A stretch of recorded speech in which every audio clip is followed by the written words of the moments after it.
Shai by Shima Kakadash. Want to give double honors to the elders and apostles of Great Millstone. Peace, citation, hopeful lacking the alchemy spreading the truth throughout the four corners of this earth. My name is Asha Allah. My name is Dai. And today we're just going to talk about how a prophet is not without honor in his own country, and amongst his own kin, and even in his own home. So without further ado, I'm gonna just grab that in Mark. I'm gonna start at verse 1. This is Mark 6:1. And he went out forth. Salakia, let me start over. And he went out from thence and came into his own country, and his disciples followed him. And when the Sabbath day was come, he began to teach in the synagogue. And many hearing him were astonished, saying, From whence hath this man these things? And what wisdom is this which is given unto him, that even such mighty works are wrought by his hands? And verse 3, is this not the carpenter, the son of Mary, and the brother of James and Joseph, and of Judah and Simon? And are not his sisters here with us? And they were offended, So Yahushua came back to his country, his home country, with his disciples, and began teaching in the synagogues. And the people were questioning, where did he get this wisdom from? From where came this power that is able to do such mighty works? They was questioning him, asking him, hey, ain't this the carpenter? And his brothers and sisters among us? And ultimately they were offended by that. But what did Yahushua say? Verse 4, but Yahushua said unto them, a prophet is not without honor, but in his own country, and among his own kin, and in his own household. So being a prophet is the highest, that's the highest office there is to a kingdom. They say being a king is the highest office, but no, being a prophet is, because the king goes to the prophet to seek counsel. It's because they got that direct line to Yahweh Shem Yahushai. Right.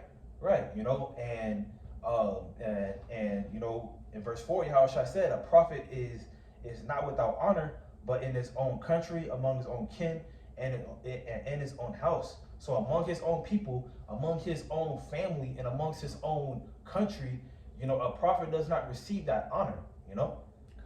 They bring up they tend to bring up the past, Yahushua was a carpenter, or you look at it today. Some of us came out of the world and we was engulfed in the world. They look at some of the prophets today 2 years ago, wasn't you just selling drugs? Or wasn't you just Mr. Take a nigga bitch about 3 months ago, or however long it was you was in the world? They tend to bring that up, and they get offended by that, because now they think that you're Mr. Holier than thou, when that is not the case. They don't understand that the words that they don't comparing it to the today's time. They don't understand that the words that you speak are coming directly from the Lord. They coming directly from the scriptures, but they don't see, because they've been blinded. They're carnally minded, and they expect to see some extravagant thing when they hear about a prophet, or they expect to see a prophet walking down the street glowing or something. But really, it's the men with the true understanding of these scriptures. But you had something else? I'm going to read it right. I was just going to hit that. I was just going to hit this Acts. This is Acts 4:13. And now when they saw the boldness of Peter and John, and perceived that they were unlearned and ignorant men, they marveled, and they took knowledge of them that they had been with Yahushua.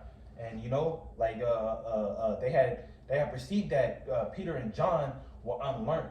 They perceived that they were uneducated. They was not properly trained. According to this world. They was and that's how they look at us today. We didn't go to a theologian school. The prophets today, the men that's doing the will of our Heavenly Father Yahweh Shem Yahushai, we didn't go to theologian school, or we didn't sign up for a seminar, and we wasn't born with the laws already in us. We wasn't born into, a lot of us wasn't born into a household where we was keeping the laws. So yeah, we were born into the world and we came out of the world, you know. And so when we speak these things amongst the people, they perceive us. First of all, they get offended, you know, because they know our past, and then they perceive us to be unlearned and ignorant because um, we didn't go to the schools, the system. We didn't go to the system that's set up today to learn about it, you know. I got this right here. Unless you had some. No, go ahead. This is 1 Corinthians 1:21. It says, "For after that, in the wisdom of the Most High, the world by wisdom knew not the Most High. It pleased the Most High by the foolishness of preaching to save them that believe." And what we're doing is considered foolish to a lot of people, and it's considered foolish because they don't have the understanding, they don't have the knowledge of the Lord, and they don't understand that the things that we're doing it's a spiritual thing. It's not a carnal thing. It's not by what you look like on the outside. It's not about what you did in the past. It's about being a person that understands this knowledge. But I wanted to jump down to verse 25. It says, "Because the foolishness of the Most High is wiser than men, and the weakness of the Most High is stronger than men. For ye see your calling, brethren, how that not many wise men after the flesh, not many mighty, not many noble are called. But the Most High have chosen the foolish things of the world to confound the wise, and the Most High hath chosen the weak things of this world to confound the things which are mighty." But people don't understand that because they move according to this world. They move according to what they can see. Like when John was in the wilderness, they were expecting some extravagant person to be in the wilderness. They was expecting somebody who actually looked like a prophet to be in John's spot. But John was a lowly man. He didn't it say he wore Sackcloth, camel's hair, and sackcloth. He ate the honey with lotus. Locust. Locust. But it's just because the world doesn't understand that the wisdom of the knowledge the knowledge of the Lord is above everything. It doesn't matter what it looks like on the outside. Right. And I just wanted to grab this. This is that 1 Peter 4, and I'm gonna start at verse 3. It says, For the time past of our life may suffice us to have wrought the will of the Gentiles when we walked in what's that? Lasciviousness. Lasciviousness,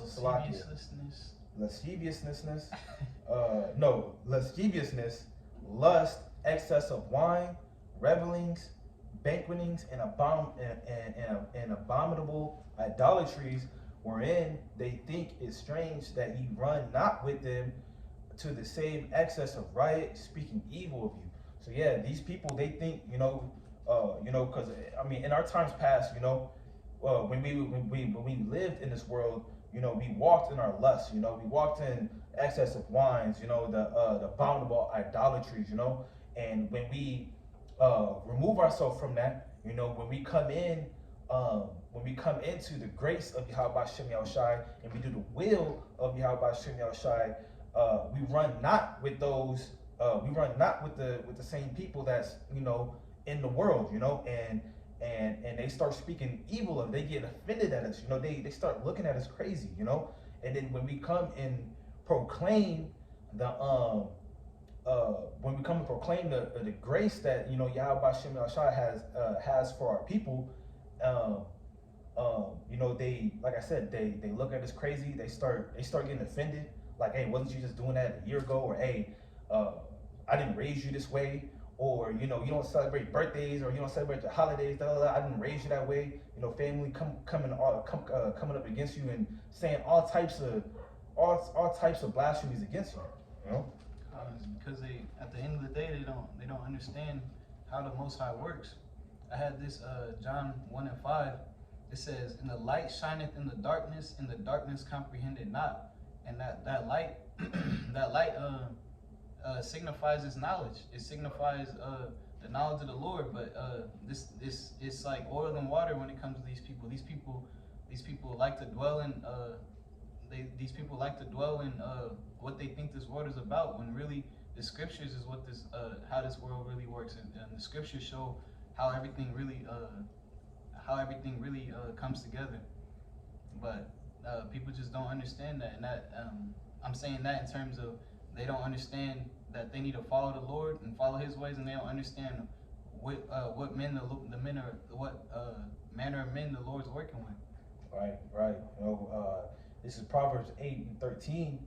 Says the fear of the Lord Yahweh Shem Shai is to hate evil, pride, arrogancy, and the evil way, and the forward mouth do I hate. So the prophets, the men of the Lord, they're going to hate these things, man. They're going to hate the evil, the pride, the arrogancy that this world produces, and they're going to speak against it, But since this world is fueled by arrogancy, hate, it's drawn into the evil way, like I said, they get offended. At us, and they tend to bring up our past against us and try to use our past against us, as in when we was in the world, I have this 1 Samuel 16:7. It says, "But the Lord Yahweh said unto Samuel, Look not on his countenance, or on his height of his stature, because I have refused him." And that's this is Samuel being talked to by the Lord, and Samuel was making a guess in his mind of who he thought the Lord was dealing with. At the end of the day, it was King David, but Samuel was looking on the outward appearance when he was presented with Daniel. King David's brothers. I'm gonna start at 7 again. It says, "But the Lord Yahweh said unto Samuel, Look not on his countenance or on the height of his stature, because I have refused him. For the Lord Yahweh seeth not as a man seeth, for man looketh on the outward appearance, but the Lord Yahweh looketh on the heart." And that's what this world does. They see how man sees, but the Lord called us to move away from the weak natures of this world, and that includes judging people by how they look. The only thing that matters is what's up in here, how their brains work, how their mind maneuvers through this present evil world, how their mind maneuvers through this darkness in this world. Right. The Lord looks at the heart, rather than men look at what you see, because Samuel was looking at David's brothers like, okay, yeah, these guys are big, burly, 6'8" diesels, they ready, they fit to be king, but it was the Lord Yahweh Shem Shai that told Samuel, like, I don't see as man see. I look at the mind. I look at the hearts. I look at the mind. The Hebrew word "lav," your mind. To be fit for a king is you have to have this wisdom. It says wisdom bringeth knowledge bringeth to a kingdom. Or wisdom bringeth to a kingdom. Yeah, that's what brings to this kingdom. That's what brings to the kingdom. That's what the Lord looks favorably upon. But it's not the same with these people in this world. They don't see the same way that the Lord sees, and that's why the prophets of the Lord get scoffed at. They get called bums. They say that they not on a square when it comes to things going on in life. Or they ain't on a square about money. It's because they don't understand what they're doing. They don't understand that the men of the Lord have put away worldly things to retrieve the heavenly things. They got their eyes and mind in the heavens. Right. They don't understand that. Let me just get it. This is Romans 12, verse 1. I beseech ye, therefore, brethren, by the mercies of the Most High, that ye present your bodies a living sacrifice, holy, acceptable unto the Most High, which is your reasonable service. They don't get that. Like we out here presenting our bodies as a living sacrifice. Being on the highways and byways every weekend. Putting up epistles throughout the internet. Revealing our faces, showing who we are. And standing boldly for the Lord Yahweh Shem Shai. Putting our lives on the line for the Lord. That includes not moving according to the ways of this world. That includes not fully committing to. I remember one of the elders up in Chicago, he's like, your worldly things is a part-time job. That's your side hustle. But this reading in these scriptures, that's what really counts. It's full time. Yeah, that's what really matters at the end of the day. In verse 2, it says, "Be not conformed to this world, but be ye transformed by the renewing of your mind, that ye may prove what is that good and acceptable, the perfect will of the Most High." So we come out of this world. We stop caring about this world. And we renew our minds through these scriptures, according to Psalms 119:9. We take heed to this word, and we are renewing our minds, and so our mindset, our focus is toward these, it's toward these scriptures and towards pleasing the Heavenly Father. It's towards getting us clean and walling and being in this world, moving according to the ways of this world is not being clean in the eyes of the Father, and that's what we call to do. Did you grab this? Did you go down to this 1 Peter 4:4? Did you get all the way down to 4? Yeah. Yeah. Is that all you had? Yeah.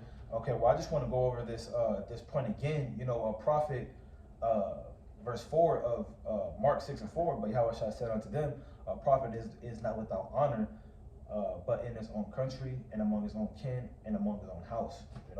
So you holding the highest office it is, it's not going to be seen by your family. It's not going to be seen by your own people.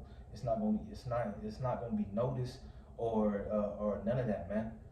You just got to keep pushing. You just got to keep your foot on the gas when it comes to serving the Lord Yahweh Shem El Shai, because whatever we lose on this side, we're going to get it back 100-fold in the kingdom. And so having that said, I just want to end off by saying, Call Yahweh by Hashem Yahweh Shai by Hashem Kakadash. I want to give the honors to the elders and apostles of Great Millstone. Peace, citation, to Ophalek, and the Occupant of truth through its four corners of the earth. And Shalom. Shalom.